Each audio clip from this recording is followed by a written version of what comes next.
The first time Daniel Reyes saw her, she was sitting on a cardboard mat outside the old cinema on Calle de la Palma, her hair unbrushed, her clothes wrinkled and stained, holding a paper cup toward the Friday night crowd.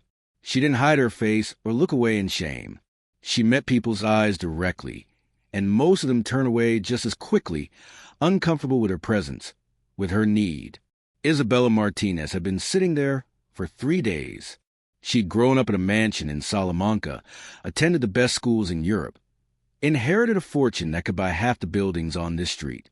She'd been courted by executives, aristocrats, men who sent flowers that cost more than most people's monthly rent.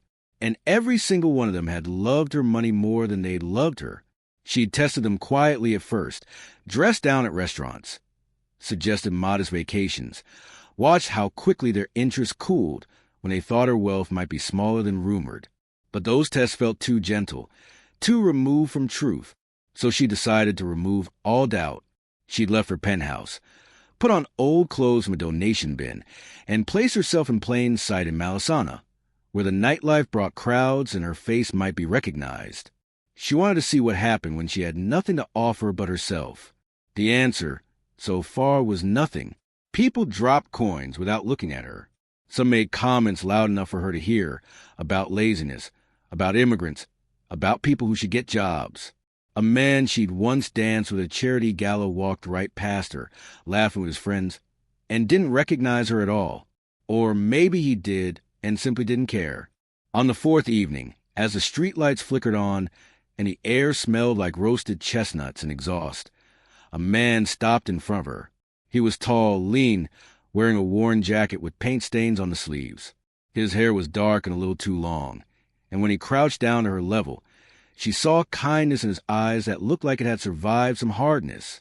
"Are you hungry?" he asked simply. Isabella blinked. Most people who spoke to her asked if she needed money, or where she was from, or why she was there. This man asked if she was hungry, as if that was the only question that mattered.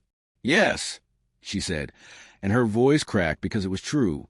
She'd been eating very little, wanting the experience to be real. He nodded and stood up. "Wait here." He disappeared into a small cafe on the corner and came back 10 minutes later with 2 sandwiches, 2 bottles of water, and a container of soup. He sat down on the sidewalk beside her, not across from her, not standing above her, but right there on the cold pavement, and handed her the soup. "It's still hot," he said. "Be careful." They ate together in silence for a while. Isabella watched him from a corner of her eye. He didn't ask her questions or try to fix her situation with advice. He just sat with her, sharing a meal like it was the most natural thing in the world. "I'm Daniel," he finally said. "Isabella," she replied, using her real name, because lying felt wrong in the presence of something this genuine. "Nice to meet you, Isabella." He came back the next night, and the night after that. Sometimes he brought food, sometimes just coffee. They began to talk. He told her about his work as an architect, how he'd grown up in a small town in Andalusia, how he'd come to Madrid with big dreams and found that the city was harder and lonelier than he'd expected. He'd lost his mother 2 years ago, and he said it still felt like a wound that wouldn't close. Isabella listened, and in return, she told him stories from her life, carefully edited but emotionally true. She talked about feeling invisible despite being surrounded by people, about wondering if anyone would love her if she had nothing to give them. She didn't mention the mansion or the inheritance, but the loneliness she described was real. Daniel didn't treat her like a project or a charity case. He treated her like a person worth knowing. He made her laugh with stories about construction disasters and difficult clients. He asked her opinion on things, genuinely curious what she thought. And slowly, something shifted in Isabella's chest, a warmth she hadn't felt in years, maybe ever. One evening, after 2 weeks of meeting on that same corner, Daniel brought a sketchbook and showed her his designs for affordable housing. His eyes lit up as he explained how architecture could be both beautiful and accessible, how spaces could give people dignity. "I want to build something that matters," he said. "Something that helps people who've been forgotten." Isabella looked at his drawings, detailed and thoughtful, and felt something break open inside her. This man, who had so little compared to what she'd grown up with, was focused on giving more. And here she was, with all the resources in the world, testing people like a game. "Daniel," she said quietly, "I need to tell you something." He looked up from his sketchbook, concerned. "What's wrong?" She took a breath. "I'm not actually homeless." He frowned, confused. "I'm wealthy, very wealthy. I've been living out here as a test, to see if anyone would care about me when I had nothing." She said it quickly, before she lost her nerve, and immediately hated how it sounded. Manipulative, privileged, cruel. Daniel was silent for a long moment. He closed his sketchbook slowly and looked at her, really looked at her, and she couldn't read his expression. "Why?" he finally asked. "Because everyone I've ever known has wanted my money more than they wanted me. I needed to know if anyone would see me, just me, without all of that in the way." "And did you find your answer?" She nodded, tears burning her eyes. "Yes, and now I've ruined it by lying to you." Daniel stood up, and Isabella's heart sank. Certain he was leaving, certain she destroyed the only real connection she'd found. But he reached out his hand. "Come on," he said. "Where?" "I want to show you something." She took his hand, and he pulled her to her feet.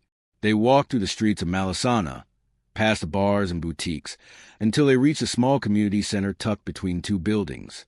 Inside, volunteers were serving dinner to a line of people, some homeless, some just struggling. "I come here twice a week," Daniel said. "I started after my mother died because I needed to feel useful. These people, they're not statistics or problems to solve. They're just people who've had bad luck or bad choices catch up with them, and they deserve dignity." He turned to her. "You wanted to know if someone would see you without your money. I get that, but what are you going to do with what you found out? Are you going back to your mansion to feel validated? Or are you going to use what you have to actually help?" His words weren't harsh, just honest, and they hit her like a revelation. Over the following months, Isabella and Daniel built something together. She used her resources to fund Daniel's affordable housing project and expand the community center's programs. She volunteered alongside him, learning the names and stories of people she'd once walked past without seeing. And Daniel, for his part, helped her navigate a world she'd been insulated from her entire life. Their relationship deepened, not despite the truth she'd told him, but because of it. He valued her honesty about her loneliness and her willingness to change. She valued his integrity and his refusal to treat her differently once he knew about her wealth. They argued sometimes about money, about how to help without creating dependency, about staying grounded when resources seemed limitless. But they worked through it, learning from each other.